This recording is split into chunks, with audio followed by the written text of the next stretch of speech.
Hi అండి అందరికీ. మీలో ఎంతమందికి బీరకాయ కర్రీ అంటే ఇష్టమో కామెంట్ చేయండి. ఈ వీడియోలో సింపుల్ అండ్ టేస్టీగా బీరకాయ కర్రీని ఎలా చేసుకోవాలో చూసేద్దాము. ముందుగా ఒక ప్యాన్ పెట్టుకొని అందులో 2 లేదా 3 టేబుల్ స్పూన్ల ఆయిల్ వేసుకోవాలండి. తర్వాత ఒక ఆనియన్ కట్ చేసుకొని ఆనియన్ కూడా ఆనియన్ వేసుకోవాలి. తర్వాత అందులో 2 టమోటాలను కట్ చేసుకొని వేసుకోవాలండి. తర్వాత పచ్చిమిర్చి, కొద్దిగా ఆవాలు వేసుకొని వేయించుకోవాలి. కూరగాయలు అనేటివి తొందరగా మగ్గిపోవాలంటే అందులో కొద్దిగా సాల్ట్ లేదా అంటే కల్లుప్పు వేసుకోవాలండి. కల్లుప్పు వేసుకుంటే కూర అనేది టేస్ట్ బాగుంటుందండి సాల్ట్ కన్నా కూడా. ఇందులో కల్లుప్పు అయిపోవడం వలన నేను సాల్ట్ వేసుకున్నాను. సాల్టు వేసుకొని మూత పెట్టుకుంటే కాసేపు కూరగాయలు అనేటివి తొందరగా మగ్గిపోతాయండి. ఇలా కాసేపు ఒక 5 మినిట్స్ లేదా 10 మినిట్స్ వేయించుకోవాలి.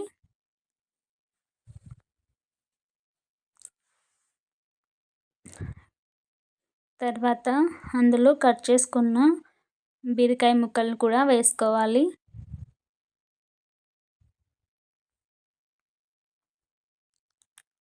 ఇలా బీరకాయ ముక్కలను వేసుకున్నాక కాసేపు వీటన్నిటిని కూడా కాసేపు వేయించుకోవాలి. ఇలా 10 మినిట్స్ లేదా 5 మినిట్స్ అయినా కూడా వేయించుకోవాలండి.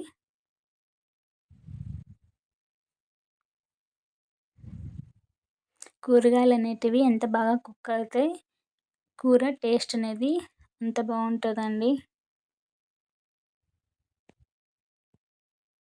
ఇలా కాసేపు వేయించుకున్న తర్వాత అందులో కొద్దిగా పసుపు, తర్వాత కొద్దిగా కారం,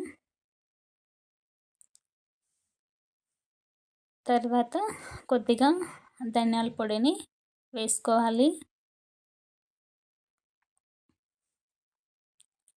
వీటన్నిటిని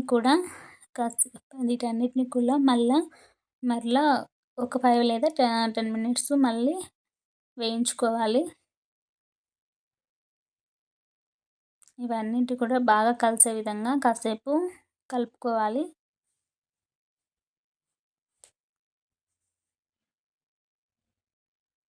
ఇలా కలుపుకున్నాక అందులో కొన్ని వాటరు పోసుకోవాలండి. కొన్ని వాటర్ వేసుకొని ఒక గ్లాస్ లేదా 1.5 గ్లాస్ అలా వేసుకొని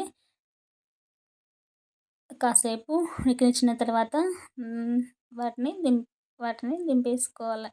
కాసేపు ఉడికించిన తర్వాత అందులో కొద్దిగా చూడండి వీడియోలో చూపిస్తున్నాం కదా, అలా కాసేపు మగ్గనిస్తే కూర అనేది ఇలా కొద్దిగా దగ్గరికి పడే విధంగా ఉడికించుకోవాలి. తర్వాత ఇందులో కొత్తిమీర వేసుకొని గార్నిష్ చేసుకుంటే అంతేనండి, ఎంతో టేస్టీ అయిన బీరకాయ curry ready. Thanks for watching.